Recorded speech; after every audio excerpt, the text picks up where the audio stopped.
Ada dua hal yang menjadi Oh ya. tumbal hari ini. Kita tumbal dari ketidakmampuan PLC tampil di TV, dan kita juga tumbal dari residu pilpres yang tidak pernah tuntas. Kalau pakai bahasa Bah Rejo, ternyata di Republik ini kita tidak boleh menari di warung di mana kita minum. Bagian kita kehilangan kecerdasan dalam memakai media sosial sebagai messenger maupun sebagai media informasi. Ini terjadi kritis terhadap hati dan budi, terhadap pikiran, akal budi. Maka orang berlomba-lomba menginformasikan sesuatu yang absurd, yang kita sebut hoax, yang belum diverifikasi kebenaran. Atau orang mengeluarkan kebencian, kedengkian, amarah, yang mungkin tidak mampu dia salurkan di alam nyata, maka disalurkan di alam maya. Tetapi mereka lupa ada risiko di balik semua ciutan dan chat-chat dan sebagainya itu. Disitulah kita terjerembab kepada banality of feel, kedangkalan berpikir sebagai manusia. Seharusnya sampah elektronik ini tidak terus-menerus terpelihara jika negara ini mampu dan bijak melakukan moratorium terhadap itu. Tetapi dalam asas demokrasi, maka semua orang diberikan jalan untuk menuju terali besi. Inilah realitas kita hari ini. Yang kedua adalah bahwa sebagai umat beragama kita kehilangan hospitality, keramahan. Dalam menyikapi sebuah pemikiran, sebuah journey spiritual. Kita kehilangan kata maaf dari segala kekurangan yang Allah takdirkan kepada kita, bahwa kita manusia yang lemah dan penuh kekurangan. Tapi kita akan mengambil satu sisi dari Asmaul Husna yang bermuat kata jabar, kekuatan, tapi melupakan kata jamal, keindahan atau kelembutan. Kita bicara tentang kekuatan dan kita menyamakan diri kita bahwa kitalah Al-Gojo Allah di muka bumi. Sehingga jika ada orang salah, maka kita harus tebas. Dan itulah kepuasan yang direpresentasikan menjadi kepuasan Tuhan. Padahal itu kekeliruan, karena ajaran agama menyatakan, menempatkan kata maaf itu adalah tempat yang paling tinggi, yang rewardnya tidak bisa diukur, tak terhingga. Tapi kita melupakan itu. Kita bicara Islam, tapi kita melupakan guidance of Islami itu sebagai suatu pijakan kita berislam. Saya miris melihat ini semua. Tadinya saya juga marah kepada Ferdinand jika dia mengkooperatifkan Tuhan dia dalam agama yang berbeda dengan saya, dengan Tuhan saya. Tapi ketika dia mengatakan mualaf, dan saya punya bukti kemualafan itu, saya terkejut, Bung. Bahwa ini dia berada dalam satu komunitas. Kalau dia bicara Allah, dan saya bicara Allah, pasti Allah yang sama. Cuman dia mungkin lupa mana yang subjek, mana yang objek. Dia mungkin saja menyerang subjek yang mengatasnamakan Allah dalam pembelaan, melakukan kriminalitas. Atau melakukan deviasi atas nama Allah.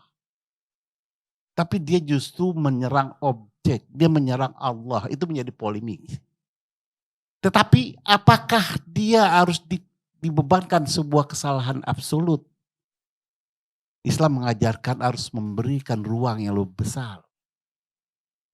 Seorang mu'alaf itu dihibur jiwanya, hatinya dengan diberikan zakat malahan. Meskipun dia orang kaya. Tetapi kita hari ini puas dengan menjadi kanibal untuk pangkas, memotong leher-leher kesalahan yang terucap lewat tangan-tangan hari ini. Itu yang terjadi realitas. Sementara hukum berkata lain sesungguhnya. Dalam internal criminal justice system, polisi dalam tanda kutip adalah pembantu dari kejaksaan.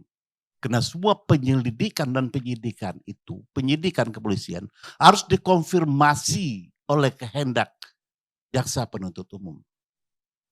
Makanya ada bolak-balik berkas perkara karena belum sesuai dengan pikiran jaksa penuntut umum. Karena muara dari penyidikan itu ada pada otoritas kejaksaan yang dia tuangkan dalam dakwaan dan tuntutan. Jaksa Agung mengeluarkan surat keputusan Jaksa Agung nomor 15 tahun 2020. Bahwa kejaksaan melarang menuntut kecuali dengan 5 hal. Perbuatan makar, narkotik, lingkungan, kooperasi, ancaman minimal. Di luar itu bisa dilaksanakan restoratif justice. Kalau kejaksaan dia konsekuen dengan peraturan kejaksaan, maka ini tidak bisa dituntut tayan ini. Itu yang pertama. Tapi dengan siapa akan dialogkan? Apakah dengan pelapor yang merasa sebagai umat Islam atau sebagai orang yang tersinggung?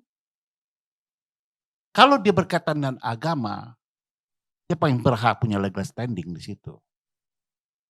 Karena saya juga Islam tidak melaporkan apa-apa. Novel pernah mengatakan di dalam media bahwa saya haram jenazah saya disolatkan. Saya telepon dia, kita ketemu di Masjid Al-Ittihad. Lalu kita makan bersama. Saya dihina banyak orang, saya tidak laporkan. Karena itu bagian dari apresiasi dia menilai saya. Lalu bagaimana kalau dia berada di wilayah interpretatif? Apakah semuanya harus kita adili? Karena dia sangat subjektif. Itulah undang-undang dasar melindungi perbedaan itu, kebebasan pendapat itu. Tetapi kalau semua memanfaatkan panggung untuk memainkan tari-tari yang dia minum di tempat lain, maka apa yang katakan Novel tadi, berapa banyak selnya harus disiapkan untuk orang-orang yang menari ini. Kita kehilangan common sense sebagai bangsa. Akal sehat kita mati dan tumpul. Semua lembaga instrumen hukum akan diperalat untuk menghukum orang atas ketidaksetujuan kita, atas ketidaksamaan warna kita, atas ketidaksamaan pendapat kita. Lalu sampai kapan? Harusnya media-media seperti ini mencerahkan, bukan menyengsarakan. Tapi kita terjebak dalam black hole yang dibuat oleh tangan-tangan dan pikiran kita yang minus belas kasihan, anxiety. Lalu black hole yang bergerak menjadi big bang. Inilah kondisi kita. Orang tidak boleh berjalan dan pikiran sendiri tentang mengenal Tuhannya sendiri. Baik, Pak Kapitra. Ya, sebenarnya Pak. Dan saya ingin mengajak kita bahwa apa yang ada hari ini menjadi cermin. Inilah carut marut kebangsaan yang terjadi sekarang. Terima kasih. Wakil. Karena itu memang digunakan. Anda bicara di DPR itu, Ya. bukan di sini. Oke, Ini maksud saya kita nggak punya kewenangan untuk nyabut di sini. Itu Ya. juga punya. enggak tadi. Enggak, saya ingin jelaskan. Itu undang-undang kaitannya dengan 160 pengasutan. Enggak, bukan. Tapi itu delik material betul. Tadi, Jadi iya, harus iya, iya. langsung Delik terjadi material. akibat.